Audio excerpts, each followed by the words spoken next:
right. I think we're good to get started. Well, thank you everybody for joining our webinar today. We've got a good discussion. It's a simple premise, but an oddly tough conversation maybe.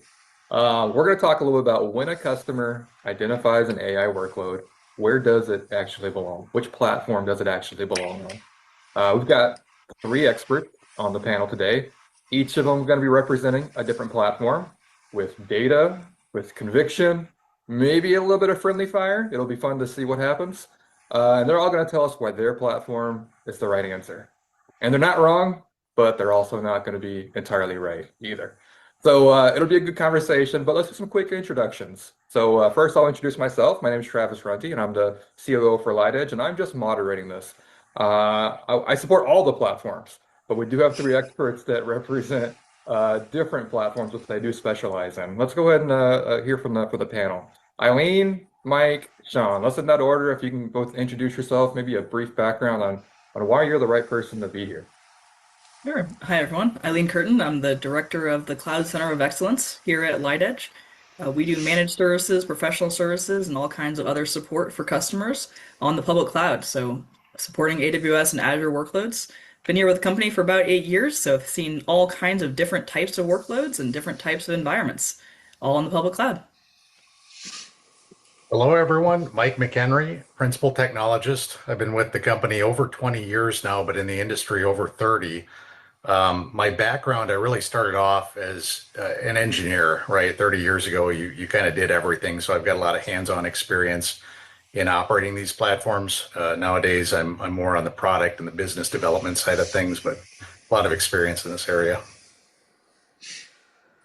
And I'm Sean Stenger. I'm Chief of Staff. I've been at Lightedge just over 11 years, about half as long as Mike has been here, and have had a number of roles over those 11 years, but specializing in the development and leasing of our data centers over the last 3 years specifically for colocation. Fantastic. Well, thank you all three. Let's go ahead and start off with the first question. I'm gonna go Mike. Mike, I'm gonna go to you the question first. So when a customer comes to you with a new AI workload to deploy, what's the first question you typically ask, and why does that question matter so much? Yeah, it's a great question, Travis. And, a year ago, I would have said my first question is, give me your engineering documentation on the platform, right? RV tools, live optics, those types of pieces of information. These days, I tend to start the dialogue around what is the use case and how long is it going to be around. There's so much change right now in the industry. Designing something that lasts for 3 to 5 years is not practical.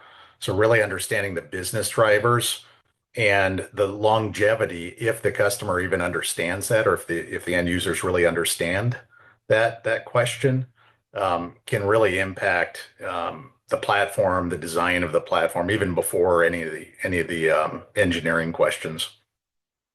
Got it. Got it. Eileen, what are your thoughts there? No, I think Mike actually has that's my first question, right? What is your long-term business outcome? But after that, the other thing I'm looking for is what's your connectivity? What does this environment, this application need to speak to? Nothing works isolated anymore, so you can't just have everything in one little bubble. What's your network connectivity? Where do those environments live? And that helps to dictate how the rest of it's going to be set up there. Got it. Sean, what are your thoughts? Yeah, I think agreed. Definitely understanding, what the strategy and what the entire environment looks like. I think from the perspective of colocation, it's asking, hey, what are the constraints? What are the constraining factors around this environment? How close does it need to be to headquarters? How close does it need to be to other workloads?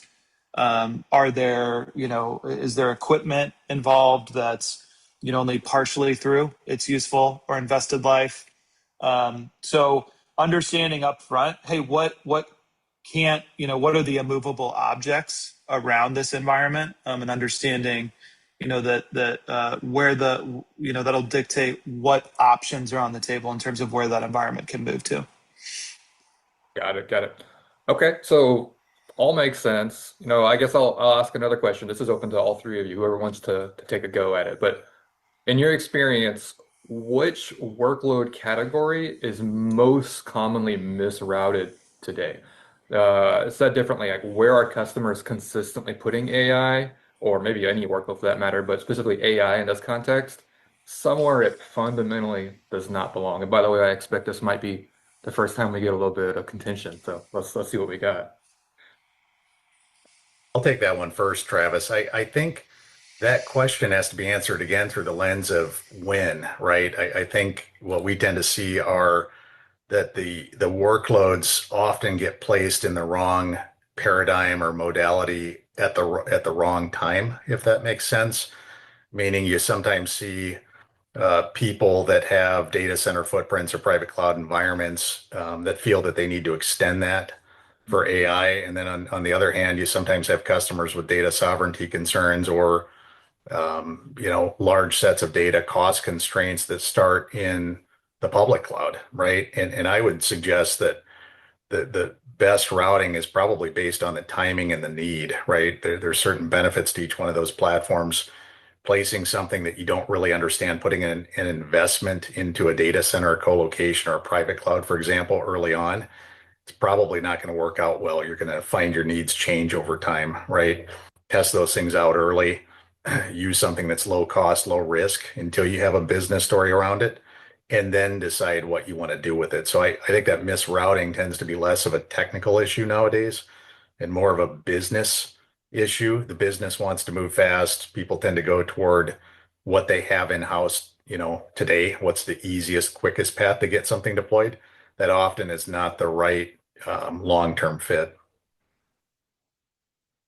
Yeah. Yeah, I'd agree with Mike, and maybe a good setup for Eileen's thoughts for sure. But I think in terms of what workloads are misrouted most often, I think it's the in place mission critical applications that are running the business today. I think to Mike's point, the driving motivation behind moving them not being attached properly to a business use case is probably the why.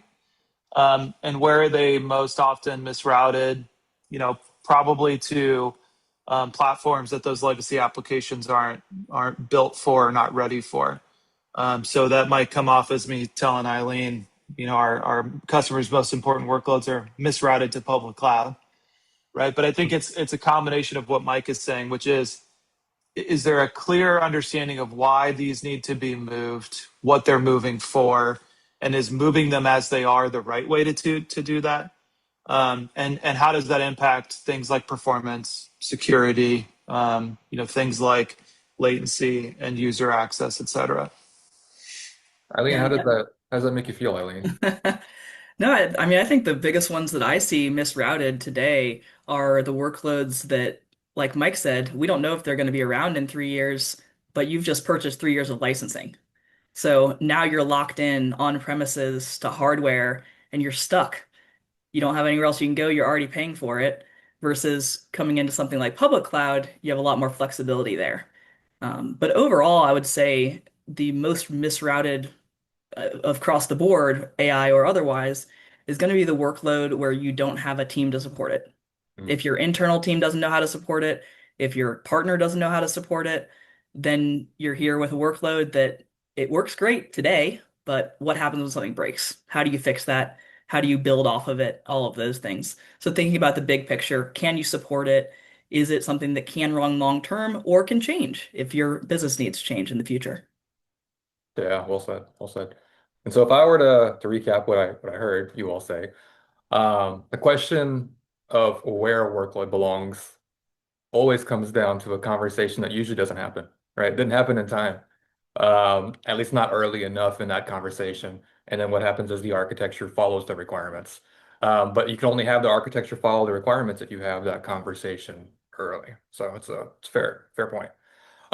Good deal. So let's move on to more AI workloads, specifically inference and the models themselves. And so let me see. I'll go to Eileen first on this one. So Eileen, when training a large model, and serving inference at scale, while those are two different problems, two different challenges, where would you say that the hyperscaler platform wins on each or does not win on each for that matter? And where does it maybe not perform the best? Yeah, I'd say the big advantage for public cloud is that you get to use the native tooling. So on something like Amazon, you've got SageMaker, you have Bedrock, it's built in there. So the learning curve is much lower. You're not having to rely on other third-party applications you're purchasing, bringing in, and then it's all housed within your AWS environment. That can also be your data, and the scalability is there. So you can go, you can expand as much data. Your large language model could be substantial. And that can all be housed in AWS without making long-term purchases. It can scale up and down, particularly right now, right? A lot of companies are just now getting into their AI workloads. They don't know how much they're going to need. So pre-purchasing that sort of substantial backend might not be the best idea right now as you're figuring out those environments, the use cases, things like that. The advantage of the hyperscaler is you don't have to do that, right? You can scale up as your business grows, as your environment matures, and you can use those native tools so you don't have to purchase additional licensing outside. Yeah, well said. So speaking of pre-purchasing, let's go to Sean. Sean, what are your thoughts there?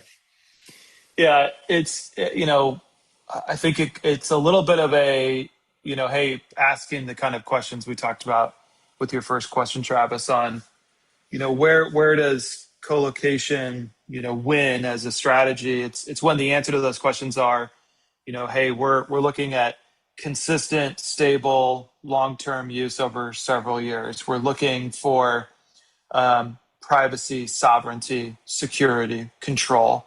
So when you're thinking about AI, and whether it's you're in the training phase or you're mature and then you're in the inference phase, the co-location option is a superior choice when you've got stability, you have long-term vision, you have consistency in use, and you certainly are concerned about data sovereignty and that your data is training your model and not everyone else's, right?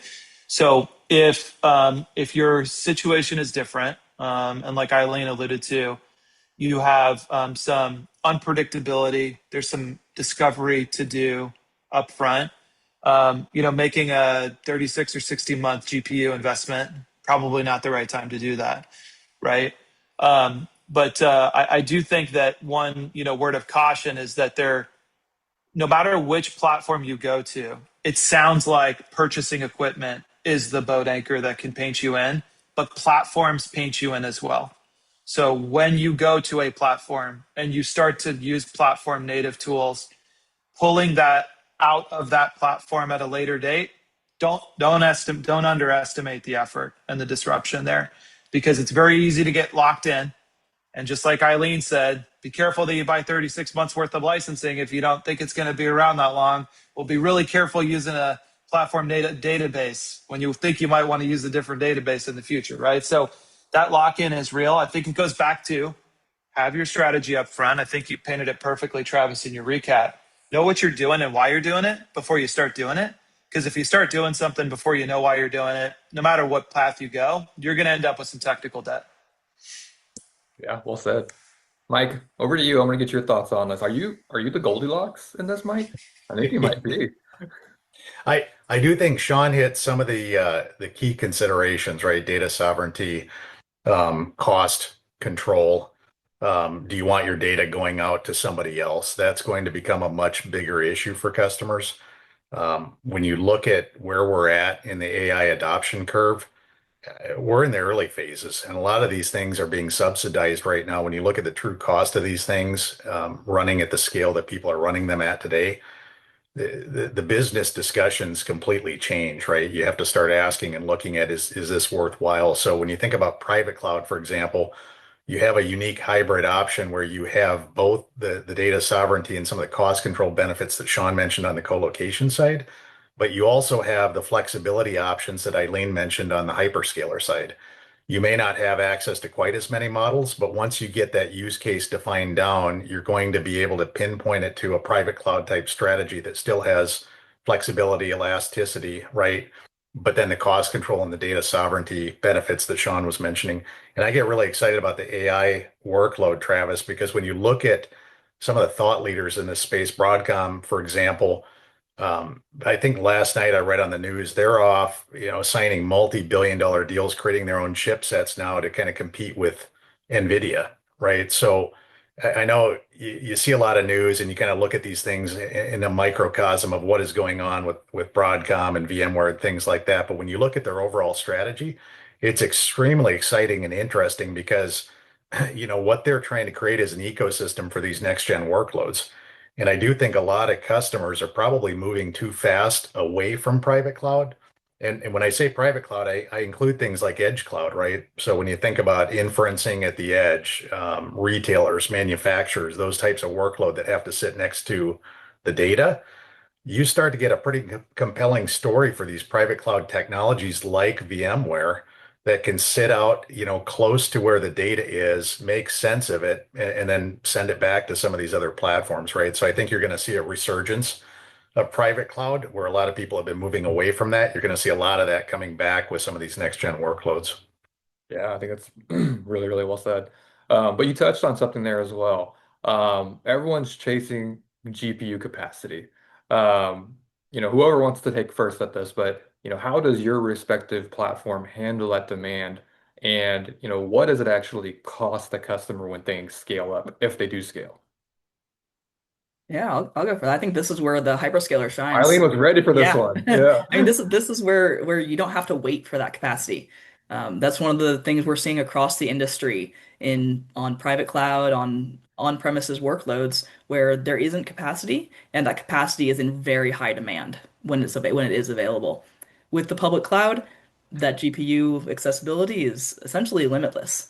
And it can also be done on demand. So again, if you need that burstable capacity, you're only paying for what you've used. So you're not locked into large capacity that's again in demand, so potentially more expensive. You're just paying when you need it and what you need for, and we need it for. I agree with Eileen. I think, back to one of the earlier things I said about the time frame of where you're at in the journey, right? There are benefits to the hyperscalers when you're early on in the journey and trying to get that use case dialed in, get the business justification around it. Once you've done that, you start to see the benefits of private cloud type modalities, right? If you can define what you need, get that architecture locked in and gain some of the benefits of data sovereignty and cost control, that's probably a good time to look at that. I just want to point out that Mike said he agreed with me on that, I so heard it too. we're good. We're good now.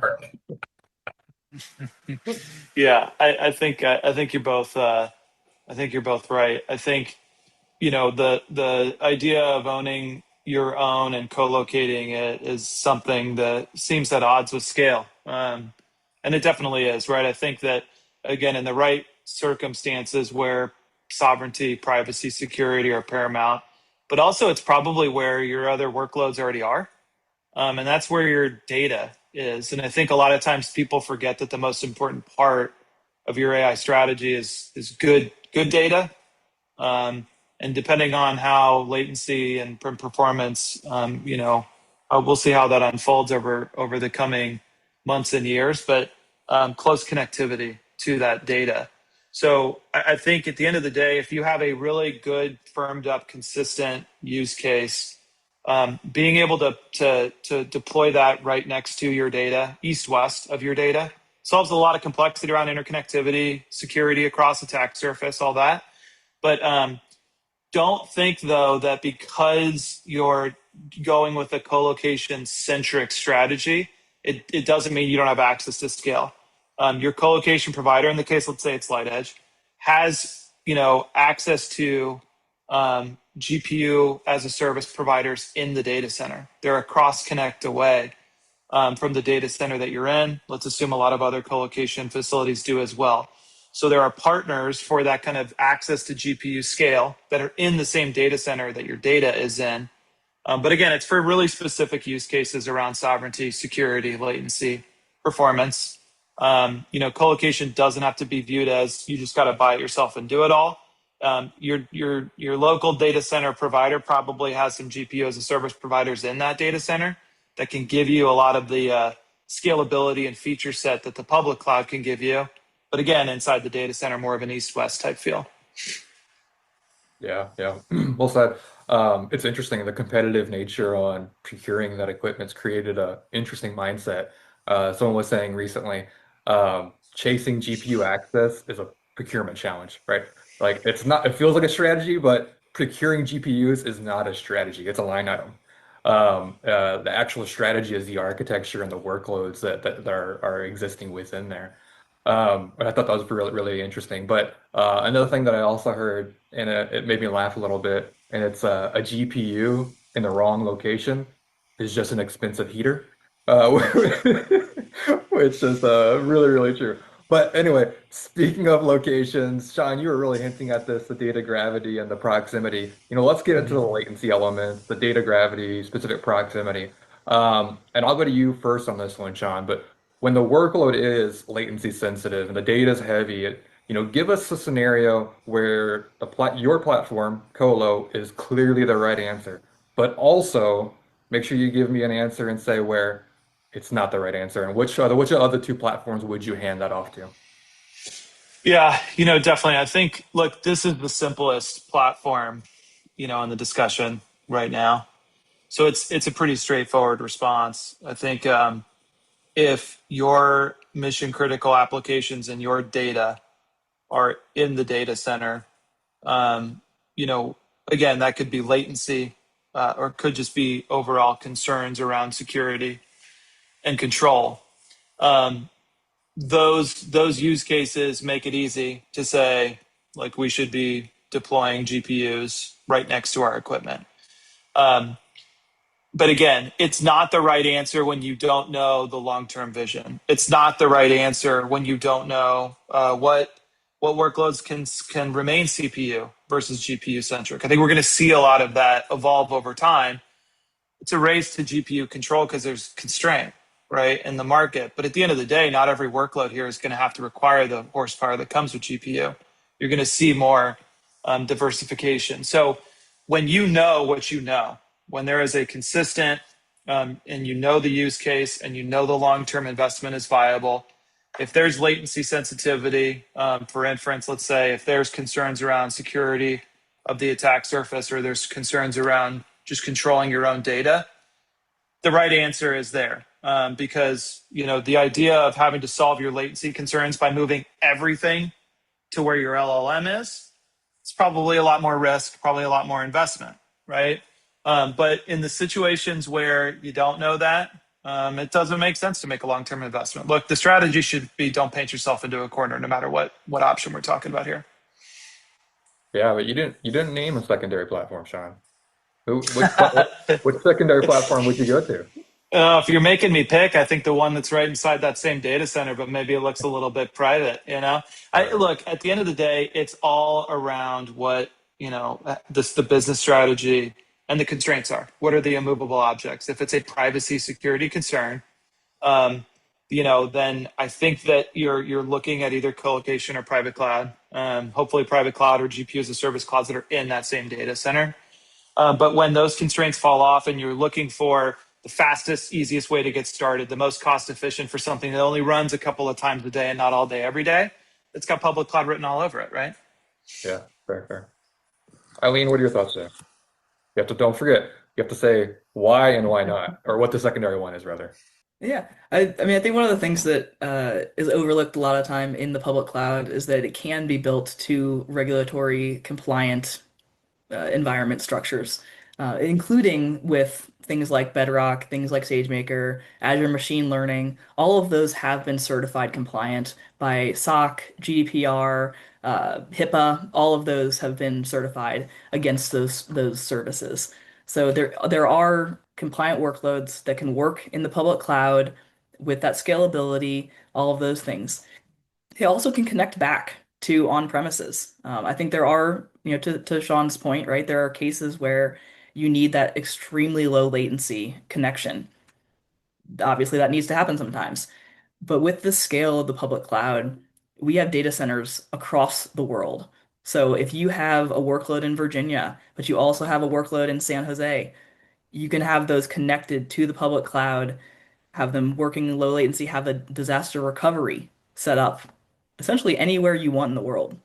And the ability to switch between regions, relocate if your latency isn't what it needs to be, things like that, the flexibility that it gives you, AI workloads and otherwise, it's all there for it. Fair. And where are you handing it to, Eileen? Oh, if I have to? Yeah, I would say you want a data center that's going to be close to the public cloud. yeah, So, find something that's within the same geographical region, keeps your latency low. If you do need that disaster recovery, making sure that there are a location that is geographically different enough that, something that happens in East isn't going to affect you in West and vice versa. got it. That was a very politician type answer, Eileen, because you didn't name I a didn't want to platform. offend Mike You named here. regions, not platforms. He knows that private cloud is the right spot for I it. think, yeah, I think she might be right. Go for it, Mike. Tell us why she's right. Like, I think, Travis, when you talk about latency, there's probably three ways to think about it. There's latency from the consumers of the workload, right? Manufacturing is a good example of that. You've got OT systems on the floor that have latency, very strict latency requirements to the back end processing systems. Database and web servers, another classic example, right? Those are, if you can find a data center that's close, and as Eileen said, data center that's close to AWS, if you've got a hybrid environment, that's you have to do those things. There's really not a lot of flex when it comes to speed of light. The other way you can think about latency or data weight, I guess would be the way to put it, is if you have assets or things that are creating a large quantity of data and you don't have the bandwidth or the pipe size to get it there, that can create, it's not a latency specific thing, right? But that can create a data weight and a workload challenge around placement of the workload that looks very similar to latency. You've got to get the compute close to the data because it costs you too much money, or you just can't get the data across the wire quick enough, right? You have to summarize the data on site, for example. And then three, I think the latency that Eileen was talking about is perhaps a different kind, but in these, modern environments, you rarely have all your infrastructure in the same location. You've got AWS services, you've got, colocation equipment, you've got remote sites. So that latency between all those environments comes into play as well. I don't know that there's any one size fits all for all three of those. I can tell you from a private cloud standpoint, those first two, that's definitely a strength of private cloud. You're not limited to data center locations, you're not limited to hyperscaler locations. You can drop private cloud anywhere you want, right? So consider that if you have some of those manufacturing, those types of data sensitive workloads out at the edge.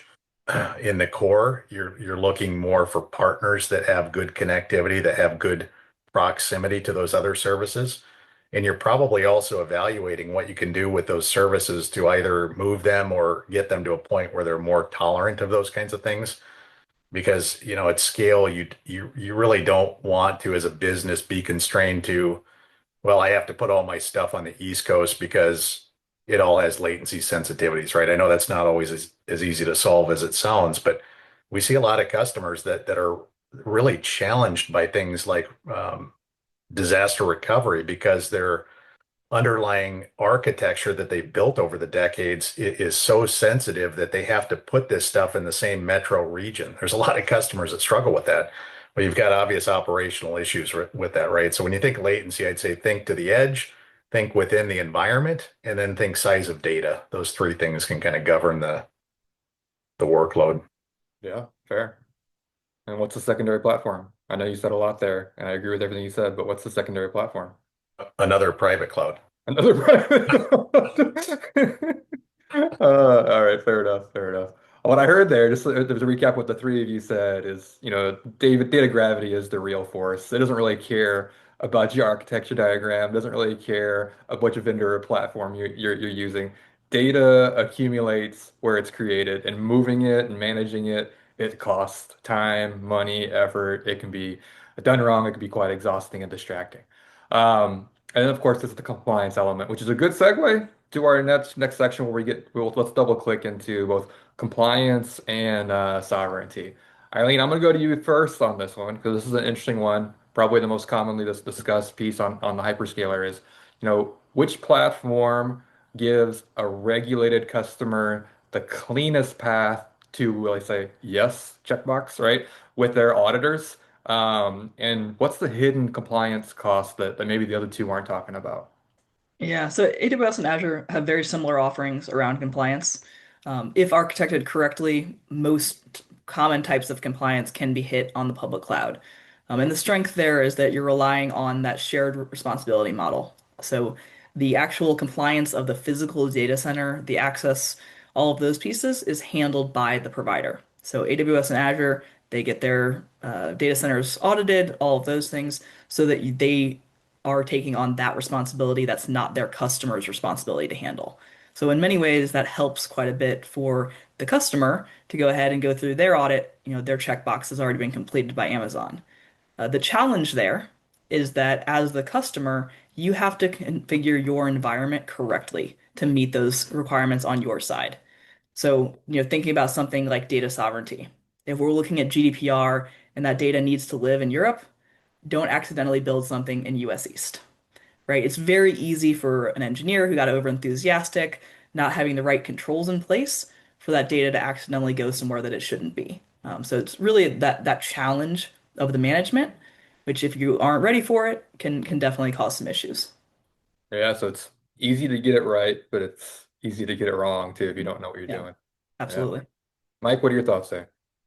Yeah, I think Travis, there's probably two different dimensions to this. One is at a platform level, you do have to make sure you're choosing a partner that builds things in the right way. There's a big difference between stand up a low cost cloud or private cloud environment that doesn't have these kinds of controls around it versus someone like a Lightedge or other service providers that really focus in that area and build regulated or compliancy adjacent type platforms.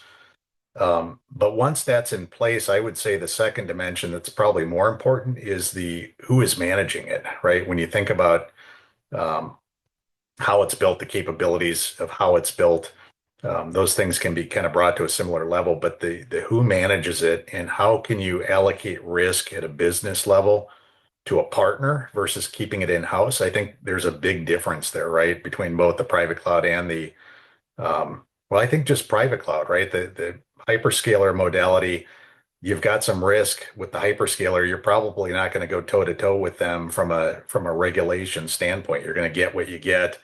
You find a partner that manages it, and yes, they do a good job of it, but you're probably not going to go head to head with Amazon or Microsoft on something that, comes up during an audit. Same thing on the colocation side. That's all in-house, right? So you're kind of dealing with yourself. You're keeping that risk in-house versus private cloud. You can outsource some of that risk to the service provider, right? So I think it's not just the platform. It's also consider who is taking on that liability and that risk and kind of being a partner in that. Yeah, absolutely.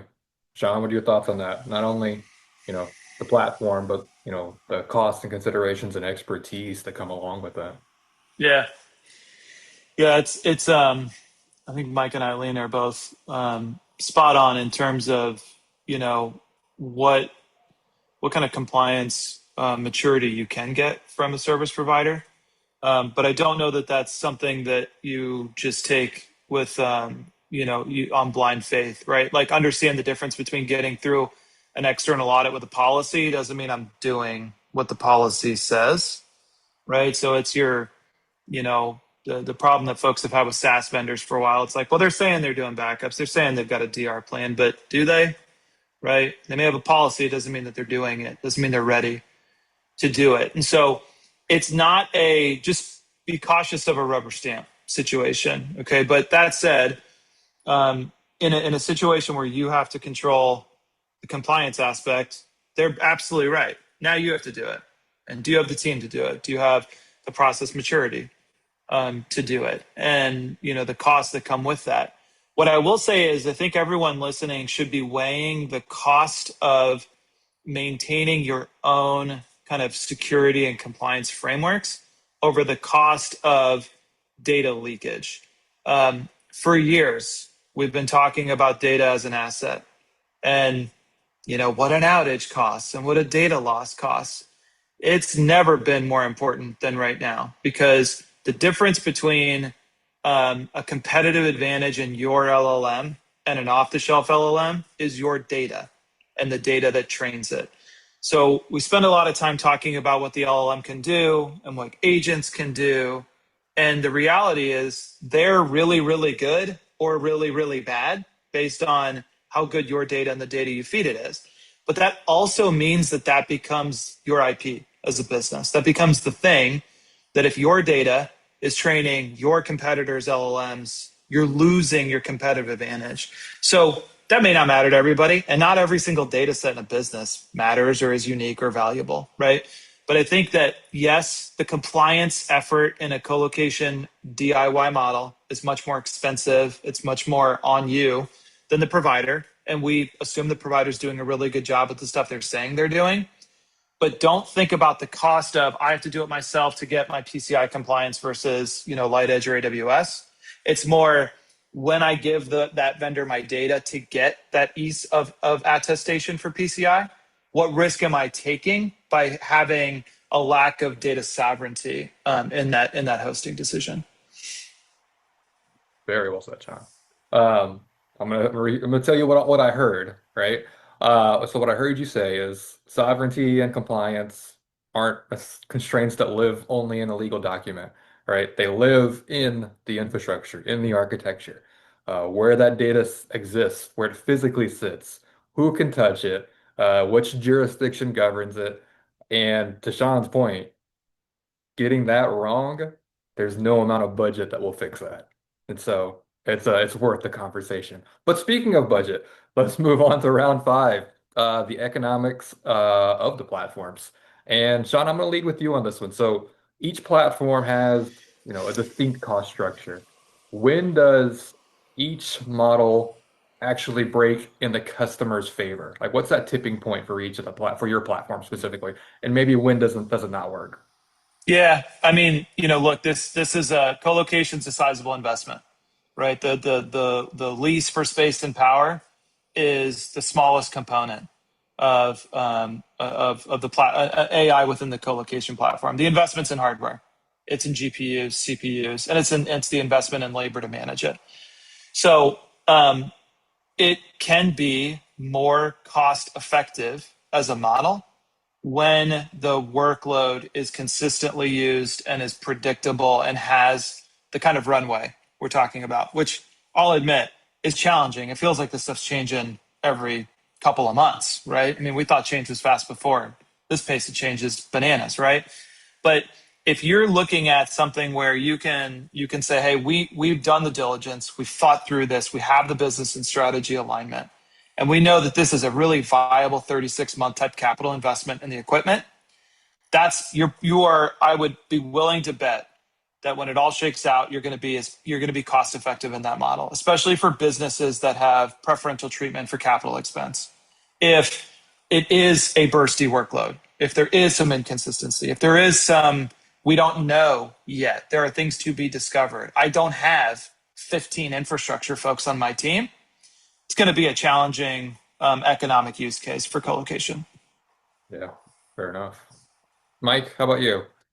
What's that cost structure for private cloud, and when does that model actually start settling in, and when does it not? Yeah, I think like Sean said, if you can kind of predict or justify that investment, private cloud is more nimble, I would say. It's probably a good option between the hyperscalers and colocation. You don't need to plan entire racks of equipment, but you do need to have, some level of commitment. Now that may be a few VMs, right? So you can definitely get these commitments smaller in a private cloud environment, but you typically are entering into longer term investments, whether that's going with a service provider that can kind of flex that spend or not. You're typically looking at longer term investments for cost benefits, right? So if you can predict that, if it's a smaller workload, if you need a little bit more flexibility than colocation, good fit. And like Sean said, that predictability can help offset costs, but it comes at the risk of, if things change, you may be locked into that, right? So consider partners that can flex and change with those things and absorb some of that risk, right? A service provider partner, for example, may be able to repurpose that equipment much more easily than you can repurpose data center space. So there's potentially some flexibility there in that private cloud modality that a lot of people don't think about that can benefit them when things change. Yeah, absolutely. Eileen, what are your thoughts? Yeah, I think Sean and Mike made my case for me. The advantage in public cloud comes with the pay-as-you-go model, right? It's burstable workloads, that elastic scaling. You don't have to over provision because you can provision on demand. So really, when you're looking at the cost, any workload that needs to have dynamic scaling, needs to have that burstable capability, is likely going to end up with a cost advantage to the public cloud. Particularly once you start looking at things like reserved instances, spot instances, savings plans to reduce those on-demand costs. However, I think Sean's point in particular around those long-term workloads, long-term, predictable, steady state will likely long-term be cheaper on premises with a colo facility, something along those lines. But when you're looking at the variable costs for your expertise in house, hiring the people to manage that infrastructure, handle your workloads versus passing that off to a hyperscaler, there's just some cost variations you have to think about when you're looking at the cost advantages over public cloud versus on premises. Good stuff. All right, so let's start winding it down and then we'll go to QA. And so, but if I were just to capture again, just because I like to repeat what I heard. So nobody won today, which is probably the point, by the way. Three smart people defended three legitimate platforms, and I think each of the platforms were able to articulate which workloads are a good fit and which workloads maybe aren't the best fit. The reality is the right platform isn't the one that wins a debate. It's the one that matches your workload, your maturity, your strategy. With that said, let's take some questions. I'm sure there's a few, and then we'll put a bow on that and see what that means actually in practice. Let's see. All right, first question. What is the easiest platform to manage from an operational standpoint if I have AI applications and workloads? Sean, Public, I'm guessing you're not going to take this one, I'll but take this one. I was Uh, gonna say yeah, it depends on how good's your team in the yeah, colocation environment, right? So if your team's yeah, really good, this one, right? yeah. What muscles do you have today, right? Yeah, yeah. I mean, I think that actually is the real answer. Is that it is where what is your team familiar with? What's the best? What can your team manage the best? But in terms of just net, we don't know anything about AI. We need to build some workloads. The public cloud has a strong advantage in terms of those built-in models. Bedrock's already there to help walk you along deploying your AI models. It's there, it's holding your hand the whole way. So really easy for that first step into AI workloads. I would say too, I agree, Eileen. I would say on the private cloud side, you've got a large ecosystem. I think, Sean, you were mentioning partners that interconnect into data centers, right? There's a wide variety of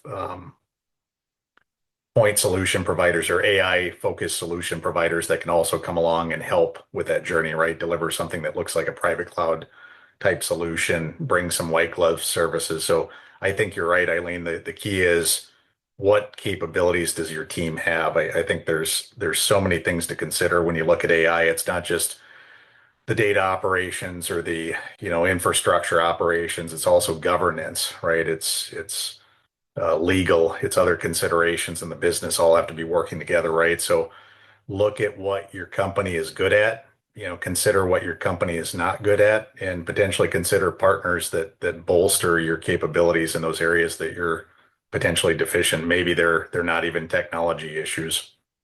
good chance. Good chance they're not.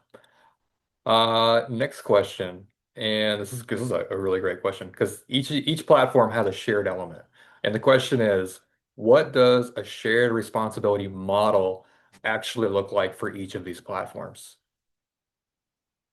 Mike, I'll let you go first on that one.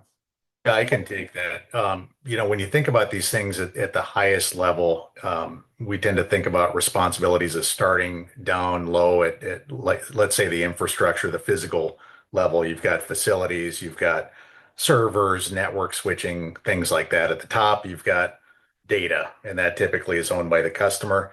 The infrastructure, or even lower, the facilities, in most cases are owned by partners, right? There's very few people that build data centers in their own buildings anymore. That still happens, but often you've got that lower end of the responsibility managed by a partner. When you ask about shared responsibilities, the question is, where do you meet in the middle, right? When you look at these different modalities, colocation, you tend to meet in the middle, down near the bottom of that stack. Private cloud, you tend to meet in the middle with service providers taking on more responsibility. Service providers are guaranteeing the uptime of the infrastructure. They're layering on hypervisors. They're managing the hypervisors. Some cases, they're even patching the environment. And then when you get up into PaaS, SaaS type offerings, they're often extending all the way up to the data, right? So that shared responsibility level, I would suggest find somebody that can articulate that, look deep into the RACI matrix, the roles and responsibilities. But no matter what you're looking at, you're going to find some derivative of that. And the key is just really understanding that, where are we meeting in the middle? And really look closely at that meeting point, because that's where things tend to get, I don't want to say fuzzy, but you'll get variation, right? One person's private cloud is not the same as another person's private cloud. So inspect that intersection, make sure you really understand where things are being handed off, and you'll have a good start on understanding the shared responsibility models. Yeah. Eileen, you want to take the Yeah. Yeah. From the hyperscaler perspective, the AWS, Azure, GCP, they're all going to handle the responsibility of the cloud. So the physical responsibility of that data center and of the software services that are running the services within the hyperscaler itself. The customer then, as a customer, you're responsible for your client-side encryption, operating systems, your platform, your data. That's your responsibility to encrypt and secure. What they are giving you is they're giving you that structure and that backbone on which to build your applications. fair enough. And then Sean, I think folks don't often view Colo as a shared element, but there absolutely are shared elements. What is that layer and what does that coordination look like? Yeah, I mean, you look, it's simple, but you're looking for physical security and reliability. So at that point, you're working with a tier three, tier four uptime type provider. It's validated, it's tested, and that physical security policies are in place and enforced. At that point, power's on, power is going to be resilient, air conditioning's going to run. There's a plan if it's not, those sorts of things. And who gets to come in and out of that site is being monitored. But past that, kind of what Mike said, it's that first layer of the typical stack. But those are the elements you're looking for when you're choosing the right provider there. Yeah, absolutely. Okay, we do have one more question. It's a softball for Eileen. And so we're going to give her just 30 seconds or so to answer. And the question is, if a customer is in a highly regulated industry and wants to use public cloud AI services, what does that actually require from a compliance standpoint? Sure. So hosting in the public cloud does not remove from your team the responsibility to have all your processes in place, all of your encryption in place, doing your backups, doing all of those things that you would have on regardless of the platform. So all of that is still in place. The other consideration in the public cloud is to make sure that the services you're using have been agreed upon for that type of compliance. So on AWS, you're going to want to look at something like SageMaker that has compliance across the board. On Azure, you're going to want to look at the Azure OpenAI service that's got compliance across the board as well. So making sure that the type of services you're choosing in the public cloud are in alignment with that framework. And then any data you have, it's encrypted, it's connected over an encrypted network. All of those pieces are still in place, just like any other environment you have. Thank you very much, Eileen. All right. So that's all the questions we have, and I think that's all the content we have. And so, if I were to recap, the question we were asking today wasn't private cloud versus public cloud versus colocation, even though it's explicit what we did ask. But what we're really asking, right, is what is the right architecture? What is the right strategy? What is the right way to suss that out?